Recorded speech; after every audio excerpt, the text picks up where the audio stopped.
Donc, merci Madame la Présidente. Donc, on va voir aujourd'hui aussi la place de la GPP et le risque cardiovasculaire, mais on va voir essentiellement la place de l'analogue rapide dans la gestion aussi de la glycémie postprandiale. Alors, voici mon agenda. Donc, on va parler initialement de GPP et risque cardiovasculaire. Ensuite, on va voir quelles sont, au jour d'aujourd'hui, les recommandations par rapport tout simplement à la gestion de la GPP. Et ensuite, on va voir aussi la place de l'analogue rapide à travers quelques études, bien sûr, qui sont récentes. Alors tout d'abord, si on parle de risque cardiovasculaire et diabète, vous savez très bien il y a un continuum entre le niveau de l'HbA1c et bien sûr le risque cardiovasculaire, et ceci a été déjà démontré par plusieurs études, et dans la plus grande étude, c'est l'étude bien sûr UKPDS. Et là, vous voyez que plus l'HbA1c bien sûr de patients reste élevé, plus le patient il a des risques de complications essentiellement micro, mais surtout macro-angiopathiques. Alors aussi, il y a d'autres études qui ont montré qu'il y a aussi la mortalité cardiovasculaire qui est corrélée aussi au contrôle glycémique. Et là, vous voyez que si on s'intéresse par rapport au niveau de l'HbA1c, plus l'HbA1c est élevé et plus le malade, donc il a une mortalité cardiovasculaire qui est élevée. Alors on a compris aussi qu'il existe aussi une perte graduelle du contrôle de la glycémie postprandiale qui précède même la détérioration de la glycémie à jeun. Alors regardez ici, si on voit par exemple un malade qui a une hémoglobine glyquée qui est très élevée, donc ça sous-entend c'est les deux paramètres qui sont élevés, à savoir la glycémie à jeun et la glycémie postprandiale. Mais si on s'intéresse par rapport à des niveaux d'HbA1c beaucoup plus bas, ça veut dire donc inférieur habituellement à 8%, entre 7 et 8, vous voyez que la glycémie à jeun, elle peut être tout à fait correcte, mais ce qui est élevé, c'est beaucoup plus la GPP. Et vous savez très bien que ces patients-là, ils font malheureusement des complications de type macrovasculaire. Donc c'est à partir de là qu'on a compris qu'il y a une contribution, si vous voulez, entre, bien sûr, c'est-à-dire le rôle de la GPP par rapport au taux de l'HbA1c. Alors vous voyez, ça c'est le travail de Monnier que vous connaissez déjà. Plus l'HbA1c, donc elle tend vers les 7%, plus c'est beaucoup plus, non pas le rôle de la glycémie à jeun, mais c'est le rôle de la glycémie postprandiale. Et rappelez-vous, les malades qui sont dans cette fourchette-là, ce sont des malades qui font beaucoup plus des complications cardiovasculaires, mais aussi, si on prend même les intolérants, qui sont entre le 5,7 et le 6,5, font des complications cardiovasculaires. Pourquoi? Parce que tout simplement, leur glycémie à jeun, elle peut être tout à fait correcte, mais ce qui est augmenté, c'est la glycémie postprandiale. Donc, les études ont bien montré qu'il y a l'augmentation de l'HbA1c, bien sûr, est corrélée en fonction des complications. Plus l'HbA1c est élevé, plus les complications. Mais si on considère les complications micro- ou macrovasculaires, vous voyez que les complications macrovasculaires, elles existent bien avant. Et ceci, c'est lié essentiellement au rôle de la glycémie postprandiale. Alors, c'est à partir des années 90 qu'on a mis le point sur le rôle, les preuves, les liens entre la GPP et les complications cardiovasculaires. Alors là, je vous ai énuméré un petit peu toutes les études qui ont été faites, des codes, donc 10, l'étude Whitehall Study, etc. Et ce sont des études qui ont mis le lien entre la glycémie postprandiale et le risque de mortalité cardiovasculaire. Et une des études phares, c'est l'étude 10, alors qui avait comparé tout simplement le rôle, c'est-à-dire qui a comparé entre la GAG ou bien la GPP par rapport au risque cardiovasculaire. Et là, ce qui a été retrouvé, regardez, l'incidence de l'infarctus du myocarde était beaucoup plus corrélée à la GPP, c'est-à-dire comparativement à la glycémie à jeun. Un autre travail de Hanfeld aussi qui a comparé, regardez, les glycémies à jeun ou bien les GPP. Là, le P n'est pas significatif pour la glycémie à jeun, mais ce qui ressort le plus, c'est le rôle de la glycémie postprandiale. Donc, à travers là, on a compris, il y a une autre étude aussi, c'est l'étude des codes, et l'étude des codes qui a montré, regardez, plus la glycémie postprandiale est élevée, plus tout simplement le malade fait des complications relatives au décès cardiovasculaire, alors que ceci n'est pas lié à la glycémie à jeun. Donc, à partir de là, on a compris que l'hyperglycémie postprandiale, c'est un marqueur, pour ne pas dire peut-être un facteur de risque cardiovasculaire, et qui est indépendant des autres facteurs de risque, bien sûr, déjà que présente le patient diabétique. Alors, donc, une autre étude aussi qui s'était intéressée aux intolérants au glucose. Et là, vous savez que les intolérants au glucose font beaucoup plus des glycémies postprandiales entre 1,40 et 2 grammes. Et là, regardez, on s'est intéressé par rapport au rôle de la GPP. Et là, regardez, 18 000 patients, on a trouvé que mortalité cardiovasculaire était multipliée fois 2 chez les intolérants, comparativement aux sujets, bien sûr, donc, qui ne sont pas intolérants. Et ceci aussi est lié au rôle de la glycémie postprandiale. Donc, il y a un lien évident entre hyperglycémie postprandiale et mortalité cardiovasculaire. Et là, vous voyez, c'est un véritable puzzle. Donc, c'est tout simplement le lien est toujours d'aujourd'hui, donc bien connu et bien perçu. Alors, comment expliquer maintenant ce lien et comment expliquer ce rôle de l'hyperglycémie postprandiale par rapport aux dommages vasculaires? Alors, regardez, au fait, ce qui se passe essentiellement, c'est que quand on a donc une hyperglycémie, le malade il est en hyperglycémie chronique, là, on est beaucoup plus dans le cas des vagues dangereuses. Un malade qui fait des hyperglycémies chroniques, ça veut dire qu'il a des glycémies basales élevées, mais des glycémies postprandiales qui sont élevées. Et cette variabilité glycémique et ce déséquilibre glycémique va entraîner quoi? Une activation du stress oxydatif. Alors maintenant, si on vous a parlé donc de cette variabilité glycémique, plus la variabilité glycémique est importante, plus le risque cardiovasculaire est important. Pourquoi? Parce que tout simplement, ces fluctuations importantes vont entraîner beaucoup plus l'apparition des rouleaux dangereux qui vont, si vous voulez, activer de façon beaucoup plus importante le stress oxydatif. Et on sait au jour d'aujourd'hui que le stress oxydatif est responsable essentiellement de la dysfonction endothéliale c'est lui qui fait le lit bien sûr de ça et bien sûr le rôle de l'athérosclérose qui fait le lit vers les maladies cardiovasculaires. Donc, est-ce que c'est valable juste par rapport au risque cardiovasculaire? La réponse est non, parce qu'il y a un lien aussi avec la rétinopathie qui a été retrouvé aussi avec l'hyperglycémie postprandiale. Et on a un taux de rétinopathie qui est élevé. Et même, regardez, les patients qui présentent une hyperglycémie postprandiale élevée ont aussi un risque de cancer qui est beaucoup plus élevé. Donc, vous voyez qu'il n'y a pas que le risque cardiovasculaire, mais il y a aussi un continuum avec les complications micro-angiopathiques et le risque aussi cancérigène qui est connu chez les patients diabétiques qui est beaucoup plus important. Alors, si on se résume, donc, hyperglycémie postprandiale égale essentiellement des fluctuations glycémiques avec tout simplement activation des radicaux libres et du stress oxydatif qui va entraîner un état pro-inflammatoire, une dysfonction endothéliale et avec un état prothrombotique et c'est ça qui va entraîner la toxicité vasculaire ainsi que, bien sûr, les complications et l'athérosclérose. Donc, ce lien est bien établi. Maintenant, que disent les recommandations pour la gestion de la glycémie postprandiale? Alors donc, vous savez que nous, on suit beaucoup plus les recommandations de l'ADA-USD. Donc, on a déjà les recommandations de l'ADA 2012. Alors, vous voyez qu'on nous demande habituellement de commencer par une basale.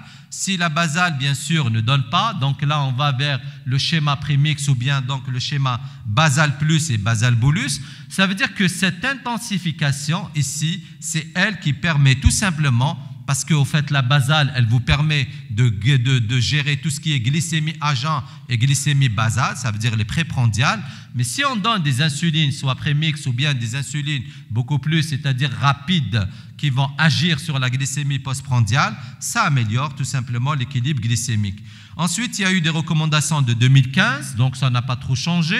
Donc, vous voyez, c'est toujours la basale. Et là, on vous met en pointillé donc les prémix et on vous met le schéma basal plus et le basal bolus. Et ensuite, on a eu la mise à jour qui est sortie en janvier 2017. C'est Standard Care donc de l'ADA. Et là, vous voyez ce qu'on vous met au jour d'aujourd'hui. Après la basale, on peut mettre, donc il y a les prémix, ou bien donc c'est pour agir tout simplement intensifier pour la gestion de la GPP. Et là, on a mis les agonistes de GLP-1, beaucoup plus à action courte, qui agissent essentiellement sur la GPP. Et regardez le schéma, donc il reste bien sûr le gold standard, c'est le basal plus et le basal bolus, en intervenant avec bien sûr des analogues, des insulines à action rapide. Donc, ceci dit, il y a aussi les recommandations de 2017 de la ACE. La ACE, c'est la même chose. Donc là, éventuellement, donc regardez, on peut même associer une bithérapie en fonction du taux de l'HbA1c, et ça c'est au début de la maladie. Mais si on s'intéresse maintenant dans l'intensification et dans l'initiation à l'insuline, la ACE, donc ils préfèrent la basale, et après la basale, regardez qu'est-ce qu'on fait. Donc là, ils sont beaucoup plus pour le schéma basal plus et le basal bolus, pour éventuellement mieux régler, si vous voulez, ou équilibrer les glycémies postprandiales. Alors donc, de ce fait, ce schéma-là qu'on fait habituellement, le basal plus ou le basal bolus, ça reste quand même un schéma, le gold standard au jour d'aujourd'hui dans le traitement du patient diabétique de type 2. Alors que disent maintenant les données? Alors les données et les études, là c'est tout simplement pour parler un petit peu des effets de l'insuline rapide, c'est ce qu'on appelle l'analogue rapide, donc comparativement avec l'insuline humaine. Et quel est l'intérêt au jour d'aujourd'hui d'utiliser des analogues rapides? Alors là, c'est une belle étude qui a comparé tout simplement la glulizine, Apidra, donc associée à la NPH versus tout simplement insuline ordinaire, donc versus donc associée à NPH dans le diabète de type 2. Donc vous voyez qu'on a pris des malades, ce sont donc des patients diabétiques, 876 patients, qui ont été randomisés, donc soit on les a gardés sous NPH et IU, soit tout simplement on les a gardés donc sous NPH, mais là on a tout simplement switché l'insuline ordinaire qui est l'insuline humaine par analogue rapide qui était l'Apidra. Résultat, regardez, donc c'est qu'avec la glulizine, ça a permis quand même de mieux gérer tout ce qui est glycémie postprandiale.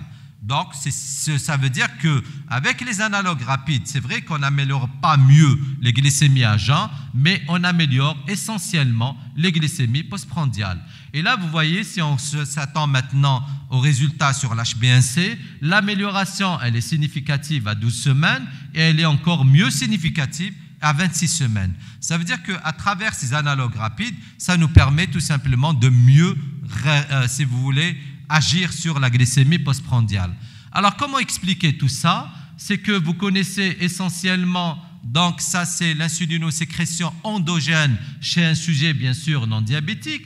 Alors, si on considère maintenant l'insuline humaine qu'on donne, là vous voyez, il n'y a pas photo, donc elle n'obéit pas à la pharmacocinétique en quelque sorte de l'insuline endogène. Donc c'est pour ça que cette insuline humaine, donc elle agit beaucoup plus lentement, bon, pas dans le sens lentement, mais de façon la durée beaucoup plus élevée, elle expose à des hypos, mais regardez, le fait que le pic d'action ne correspond pas réellement au pic d'absorption intestinale, ce qui fait que la GPP n'est pas mieux améliorée avec les insulines humaines. Alors si je donne analogue de l'insuline, regardez, ça mime un petit peu l'insulinosécrétion physiologique et ça permet de mieux contrôler la glycémie postprandiale, la durée d'action qui est moindre, donc ça veut dire que moins de risque d'hypoglycémie, et qui dit moins de risque d'hypoglycémie dit aussi moins de risque de prise du poids. Donc tout ceci a été validé, que ce soit chez les diabétiques de type 1 ou bien le diabète de type 2, c'est que quand on donne bien sûr analogue rapide, ça agit mieux que par rapport à l'insuline bien sûr humaine. Maintenant, si on voit les différents types d'insuline qui existent au jour d'aujourd'hui, les analogues rapides, et si on considère maintenant la différence entre les différentes insulines, là vous voyez que la glulizine, elle a beaucoup plus l'avantage de ne pas être additionnée au zinc, ce qui explique que son action, elle est beaucoup plus rapide et elle se dissocie rapidement au monomère, et de ce fait, l'absorption, donc la résorption de l'insuline, elle agit vite et elle agit donc de façon efficace. Alors donc, un autre avantage, c'est par rapport tout simplement la flexibilité, parce que tout simplement avec les analogues rapides, et là vous voyez qu'on peut la donner 15 minutes, ou bien au moment, ou bien après même le repas, et ça c'est intéressant aussi pour les schémas qu'on propose pendant le ramadan chez les patients, par exemple, quand ils mangent, ils peuvent faire leur insuline au milieu ou après le repas. Alors, il y a une autre étude aussi intéressante, c'est l'étude 1, 2, 3. Alors, c'est une étude qui avait tout simplement comparé les différents schémas qu'on utilise. Alors, on a pris des patients tout simplement diabétiques de type 2 qui étaient naïfs à l'insuline. Et on s'est dit, on va les mettre sous 3 bras. Soit on va les mettre d'emblée dans le schéma basal bolus, ou bien basal 2+, ou bien basal plus. Et on s'est dit, est-ce que réellement le schéma basal plus n'est pas ou bien moins ou bien mieux ou bien donne de façon identique que le schéma standard basal 3+, basal bolus. Alors regardez, c'est que déjà on a mis les patients initialement sous glargine ici, donc il y avait quand même 14 semaines, et là après, si non-réponse, on a intensifié avec l'apidra.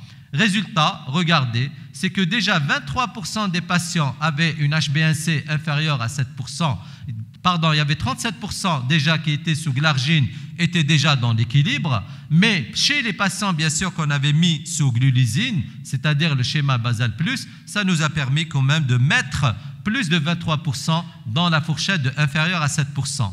Mais si on considère les trois schémas, vous voyez que réellement, c'est pratiquement pareil. Le P n'est pas significatif. Ça veut dire si vous démarrez avec un schéma basal plus, vous allez d'emblée vers le schéma 3 plus, donc vous voyez que c'est pareil. De ce fait, ce qui est recommandé au jour d'aujourd'hui, c'est d'aller après la basale, d'aller vers un schéma basal plus, beaucoup plus intéressant. De même que le risque hypoglycémique et la prise de poids, elle est beaucoup moindre dans le schéma basal plus. Donc de ce fait, on gagne déjà, l'efficacité est pareille, mais on gagne sur la prise du poids, sur la moins prise du poids et sur le risque hypoglycémique. Alors je termine par cette étude aussi qui est intéressante, c'est l'étude OPAL. Alors là, on a pris des malades, regardez, 316 diabétiques de type 2, mais ici qui étaient déjà traités par insuline et qui étaient insuffisamment traités par insuline. Alors là, qu'est-ce qu'on a fait? On les a switchés. Soit on a donné de l'insuline, tout simplement la glulizine, ça veut dire on a intensifié, avec l'insuline, avec apidra. Soit on a donné au petit déjeuner, ou bien on a fait, c'est ce qu'on fait habituellement, au repas le plus hyperglycémiant. Réponse, qu'est-ce qui se passe? C'est que soit vous donnez de l'apidra, donc au repas hyperglycémiant, le plus hyperglycémiant, ou bien vous donnez au petit déjeuner, là vous voyez que s'il n'y a pas vraiment, c'est significatif dans les deux cas, ça veut dire que vous améliorez tout simplement l'équilibre glycémique de ces patients-là. Mais si on compare maintenant par rapport essentiellement la prise du poids et le risque hypoglycémique, donc vous voyez que le moment de l'ajout de l'insuline rapide à l'insuline basale ne va pas modifier la prise du poids ni le risque hypoglycémique. Donc, en conclusion, ce qu'on peut dire essentiellement au jour d'aujourd'hui, que c'est intéressant bien sûr d'utiliser les analogues bien sûr rapides. Et là, vous voyez qu'il y a un effet intéressant sur le contrôle glycémique. Ça a été montré donc surtout cette variabilité et la baisse de l'HbA1c dans l'étude OPAL et l'étude donc 1, 2, 3. Alors, il y a aussi l'intérêt d'avoir plus de patients avec des HbA1c inférieurs à 7%. Aussi par rapport au poids, parce qu'on améliore mieux, diminue le risque hypoglycémique, donc on améliore mieux le risque de prise de poids. Mais aussi, regardez, ce qui est le plus important chez nous, c'est par rapport aux hypoglycémies. Et là, vous voyez qu'on diminue nettement le risque hypoglycémique. Voilà, je vous remercie.